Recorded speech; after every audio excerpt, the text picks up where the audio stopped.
Pulang ke rumah nenek, orang-orangnya juga pada ramah-ramah, pada baik-baik, dan juga pada welcome. Karena baru sampai, ini kita istirahat dulu, rehat sambil minum teh gula aren, sambil kita ngobrol-ngobrol, cerita-cerita tentang di Baduy ini. Cina tuh masuk. Jadi mungkin zaman dagang zaman orang-orang Apa itu? nggak paham saya ini. Cina. Mungkin zaman perdagangan Cina masuk ke Indonesia gitu kan. Pertama kali ini zaman kerajaan udah diterima gitu kan kayak gini. Tapi lebih tebel ya dari piring biasa nih. Ya tapi kayaknya ada yang lebih gede gitu. Jadi kalau di sana tuh satu keluarga itu makannya satu piring. Kalau misalkan ada lima orang anggota keluarganya, ibunya, bapaknya.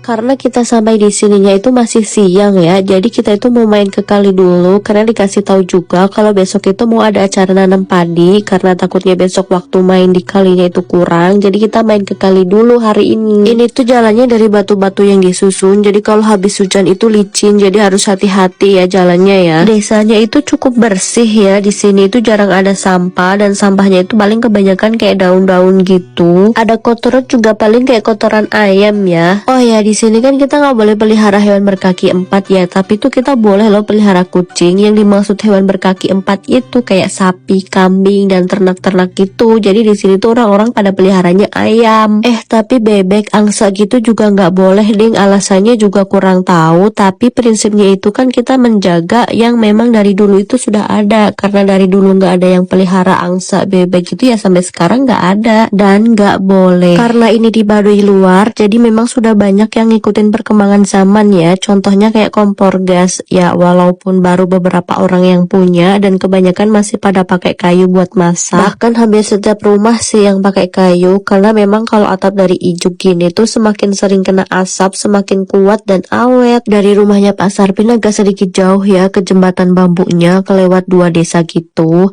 Dan di sini tuh orang-orangnya pada rajin banget tahu, nggak cewek atau cowoknya, kayak hampir semua keluar buat kerja, entah ke ladang atau dagang, mau yang tua atau muda semua pada keluar kerja. Dan buat ibu-ibunya di rumah juga ada kegiatan ya, seperti menenun. Di sini itu dari kecil sudah pada diajarin buat tenun. Kalian percaya nggak kalau jembatan ini dibuatnya itu tanpa pakai paku, cuma ditali-tali pakai ijuk doang kayak gini. Dan ini tuh jembatannya kuat banget ya, walaupun nggak pakai paku. Sungainya benar-benar bersih, nggak ada sampah, benar-benar dijaga banget alamnya. Bahkan kalau main ke Baduy dalam itu kita mandi pun nggak boleh pakai sabun, nggak boleh pakai sendal. Di Baduy dalam peraturan adatnya benar-benar dijaga dan dipertahankan banget. Selesai main di kali, buru-buru balik karena mendung dan berakhir kejebak hujan. Dengerin suara